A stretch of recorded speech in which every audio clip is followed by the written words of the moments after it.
Hi అండి, ఎలా ఉన్నారు? అందరూ బాగున్నారా? నేను ఈరోజు మీకు పచ్చి పులుసు పరిచయం చేద్దాం అనుకుంటున్నాను. పాతకాలంలో అమ్మమ్మలు చేసుకునేవాళ్ళు కదా, దాన్ని అయితే మీకు చూపిద్దాం అనుకుంటున్నాను. నేను మా అమ్మమ్మ దగ్గర నేర్చుకున్నాను అండి. ఇదిగోండి, దానికి కావాల్సిన పదార్థాలు అయితే చూసేయండి. 2 మిరపకాయలు, 2 టమోటాలు, చింతపండు, ఉప్పు, వెల్లుల్లిపాయలు, కరివేపాకు, పెద్ద సైజు ఆనియన్ ఒకటి. స్టవ్ వెలిగించి బండి అయితే పెట్టానండి.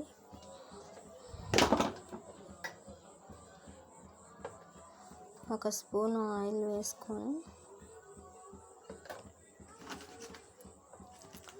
ఎండుమిరపకాయలు వేపుకోవాలి. ఎండుమిరపకాయలు అయితే మంచిగా వేగాయండి, తీసి పక్కన పెట్టుకుందాము. నెక్స్ట్ కరివేపాకు వేసుకుందాము.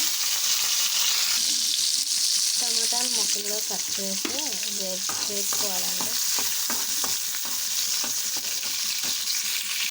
టమాటాలు కొంచెం మగ్గిన తర్వాత ఎల్లిపాయ దంచి వేసుకుంటున్నాను. అలాగే కొంచెం జీలకర్ర కూడా వేసుకోవాలి. ఇలా మీకు చెప్పడం అయితే మర్చిపోయాను.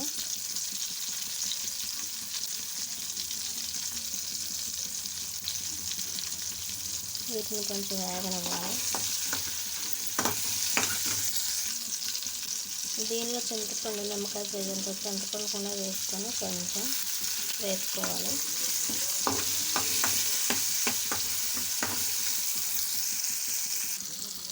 పక్కన పెట్టుకున్న ఎండుమిరపకాయలు కూడా యాడ్ చేశానండి. ఇదంతా మగ్గిపోయింది.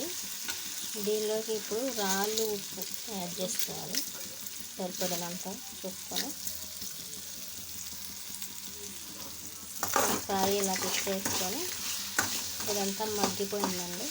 స్టవ్ ఆఫ్ చేసుకొని కొద్దిగా చల్లారిన తర్వాత ఇవి చేతితో ఇట్లా క్రష్ చేయాలి, నేను చూపిస్తాను. చూడండి, ఇవైతే ఇట్లా మెత్తగా పిసకాలి. ఇవన్నీ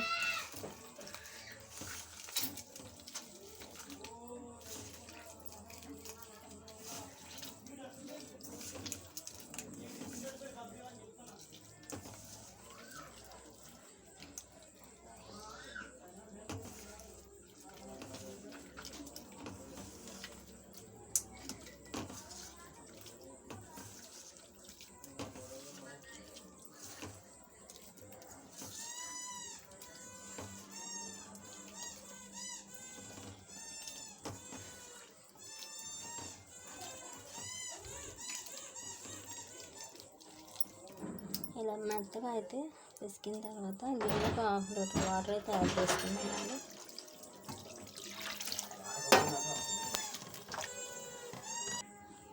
ఇదిగోండి, చూడండి ఎంత మంచిగా వచ్చిందో. దీనిలో ఆనియన్స్ అయితే యాడ్ చేసుకోవాలి.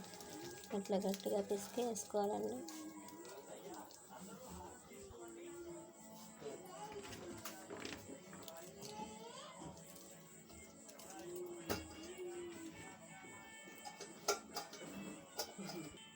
మంచిగా పచ్చిపులుసు అయితే రెడీ అయింది.